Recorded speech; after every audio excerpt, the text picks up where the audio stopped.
think? How's it running? You guys let me know.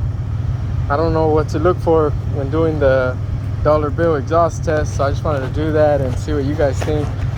If anyone knows, what did you see? Let me know in the comments.